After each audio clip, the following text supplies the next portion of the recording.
ഈ വഅദ് കേൾക്കാമെന്നവരോട് പറയുകയാണ്, ആയുസ് കളയല്ലേ വാപ്പാ, സന്തോഷത്തോടെ ജീവിക്കുക വാപ്പാ.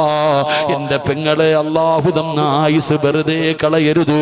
വാശിയും വൈരാഗ്യവും മാറ്റിവെച്ചു. ഭാര്യയും ഭർത്താവും നിങ്ങൾ ഒന്നാ. ഏത് സങ്കടത്തിലും നിങ്ങൾ ഒന്നാകണം.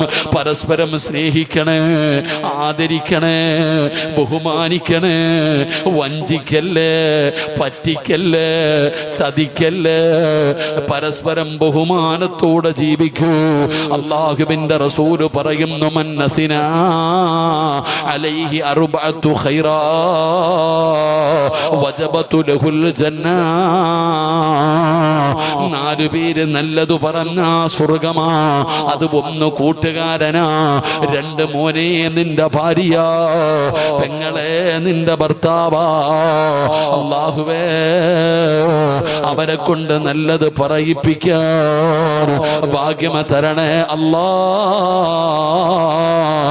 ഞങ്ങളുടെ സ്വർഗത്തിന്റെ അവകാശികളിൽ പെടുത്തണേ അല്ലാ.